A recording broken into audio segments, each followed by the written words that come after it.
So my name is Victor. What you hear, these are the memoirs of bomb blast victims and the children, the first generation of the families that were affected by this bomb blast. Yeah. So now, personally, my journey has been quite mad with challenges.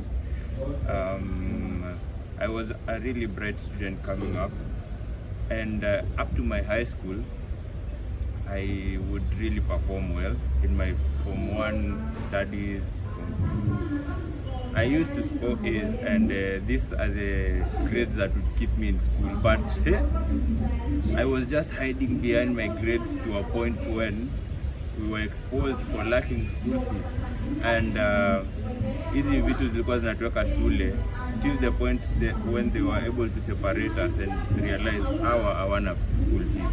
I went to the Okafa Jericho High School, and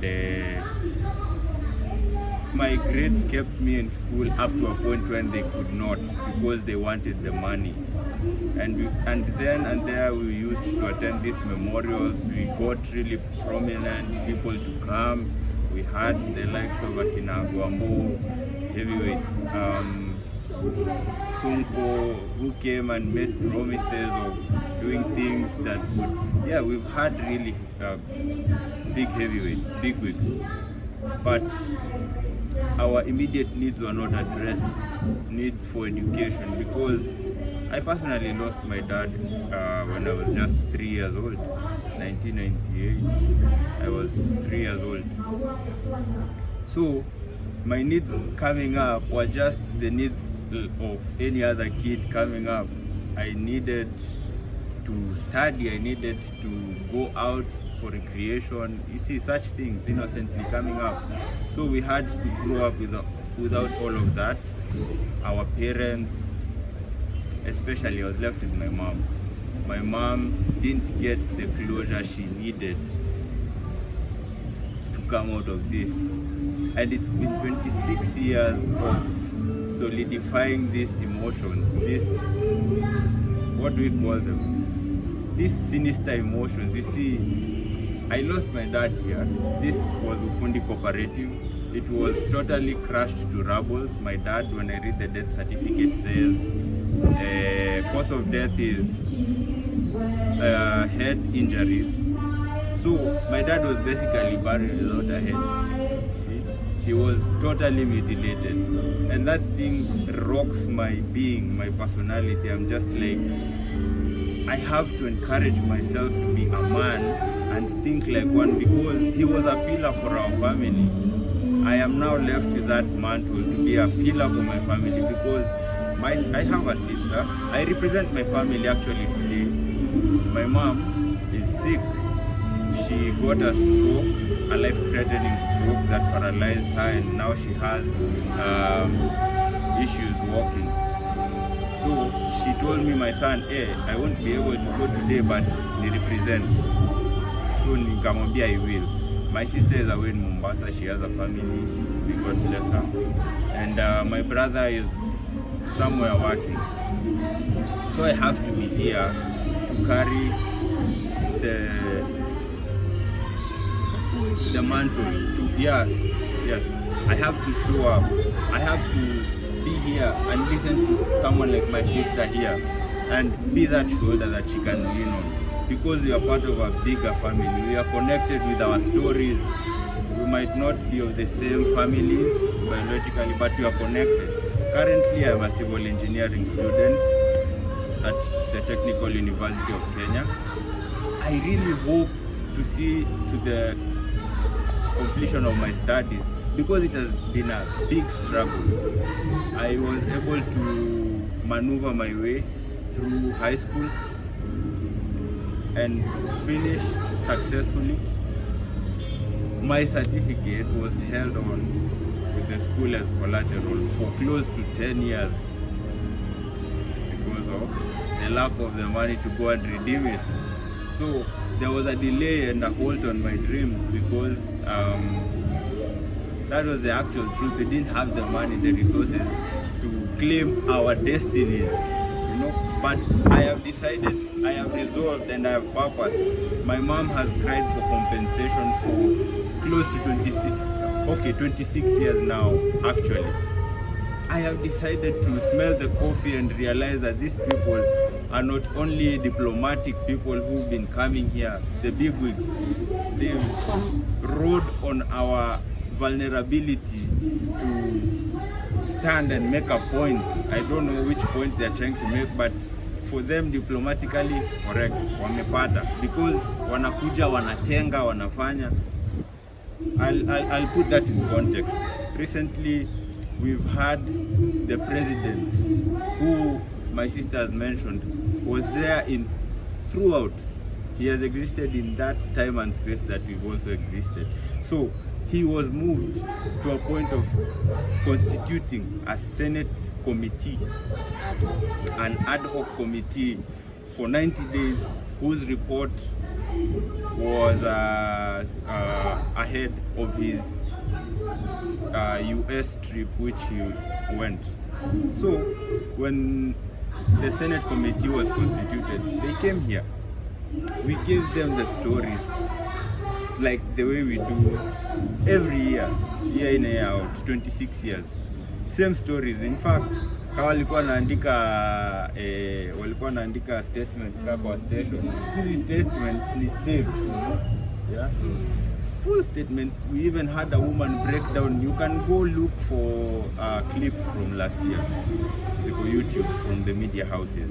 A woman literally broke down because of having been retrenched because of being a victim. No.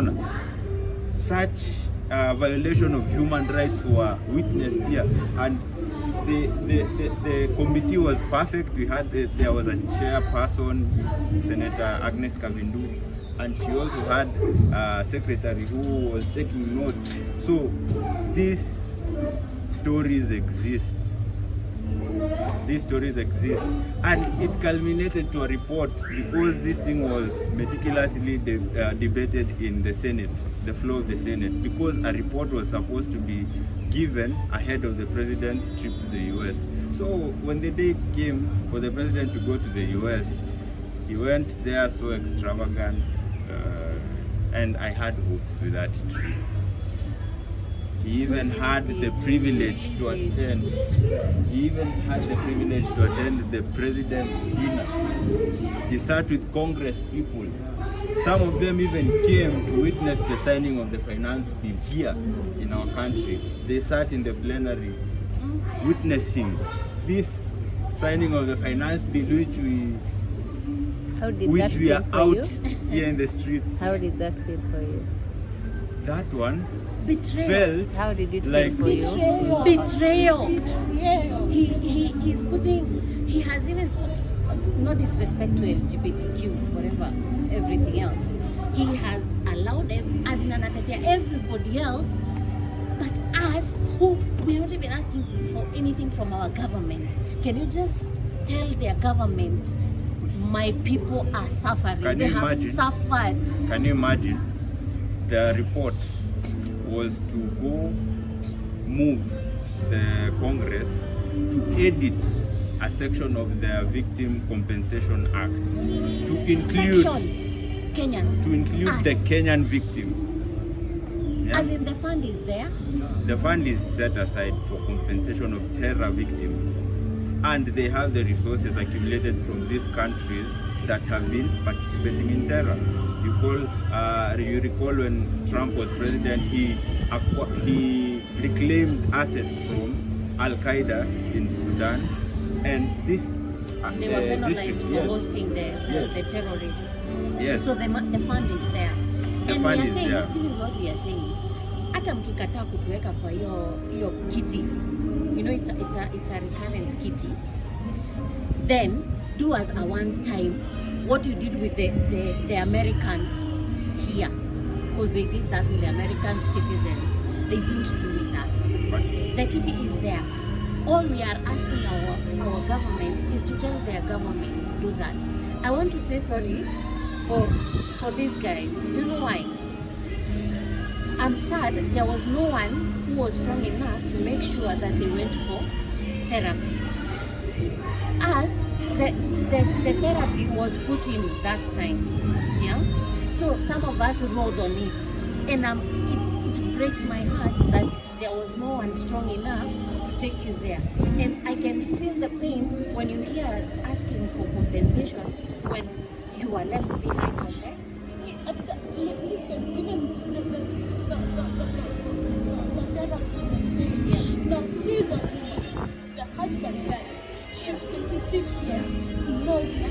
Akienda therapy, ama ataenda kushughulikia hawa watoto ambao ameachwa nao. Hakuna mtu anashughulikia. What will you choose? Will you choose therapy or your kids?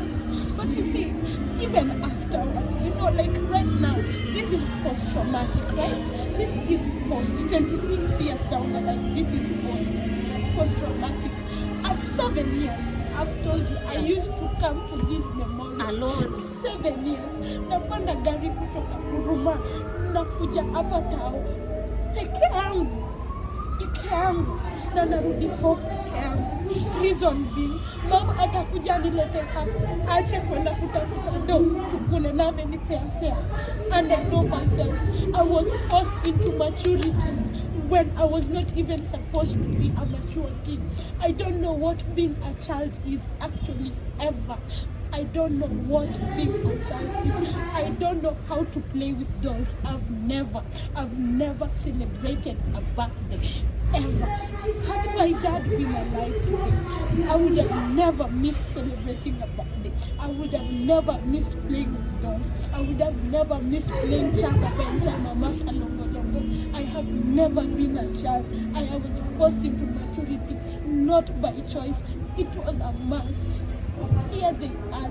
I am a mom right now. I can't relate well with my kids because of what I went through. Now, this is something that is coming from me, the first generation victim, going to the second generation. Those are my kids because I've not been able to heal. I've not been able to get myself or get an identity because what I'm going through right now, I'm going through identity crisis. You can imagine, and right now, if you ask me, who are you, Esther? Honestly, I don't know. What do you want, Esther? Honestly, I don't know. What do you want us to do? Honestly, I don't know. I want to scream.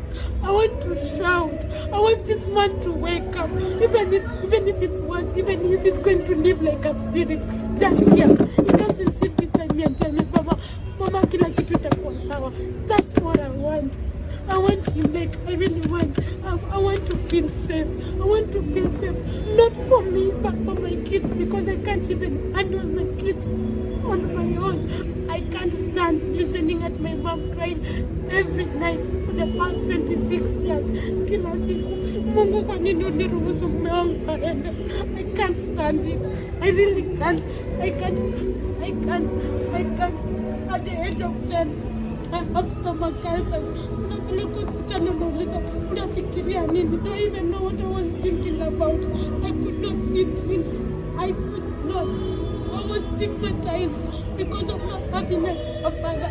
Children at school would bully me because nobody, my parent could not come.